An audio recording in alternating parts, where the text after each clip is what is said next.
I wonder if during these past few weeks, staying at home and social distancing, if you have been having a feeling you just can't quite name or put your finger on what it is. You may find it hard to concentrate on tasks. You feel a general anxiety. Perhaps you or your children have had moments of sadness sweep over you. Perhaps you or your children keep thinking or talking about the things you're missing out on, like sports activities. Allow me to help you name that feeling. It is called grief. Most of us have the idea that grief is something that happens after a friend or loved one's death. It is much more than that. Those who work with grief have defined it in this way: the normal and natural emotional reaction to loss of any kind.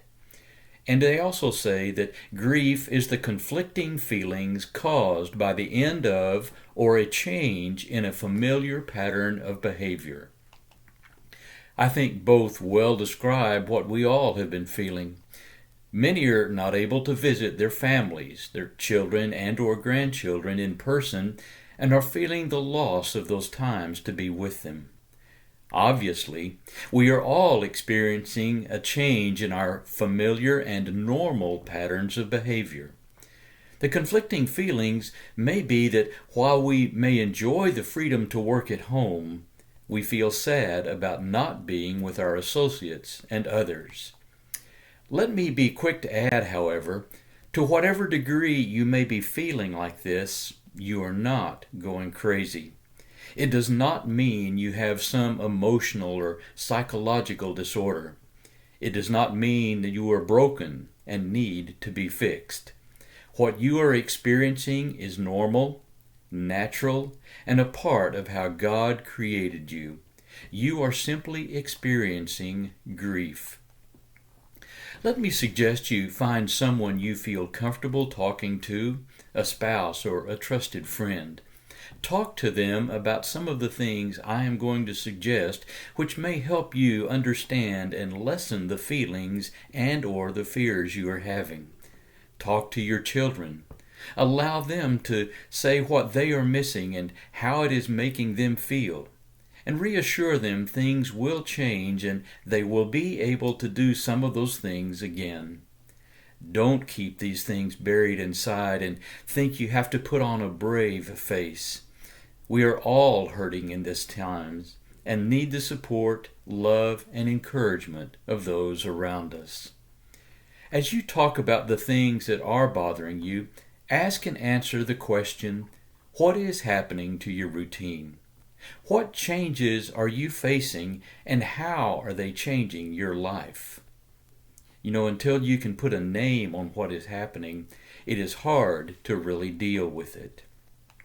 Next, ask and answer the question, what challenges are these changes presenting for you?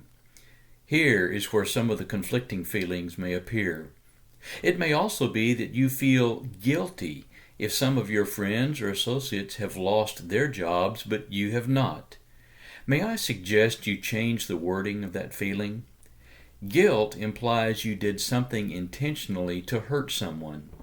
You may feel sad others have lost their jobs, but it was not your fault.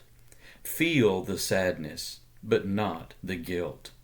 There are, however, challenges you are facing.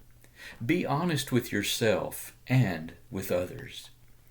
Finally, ask and answer the question, what choices do I have? What can I do? Although you and I do not have the power to change what is happening, we do have the power to decide how we are going to react to it. You may not feel like you have any power or choices, but you do. You can choose the attitude with which you will approach the challenges you are facing. This crisis may be coloring your world, but you get to choose the color. Asking and answering these questions may not fully relieve you of your anxiety or fear, but perhaps they will help you find balance and perspective in your life and in the life of your family.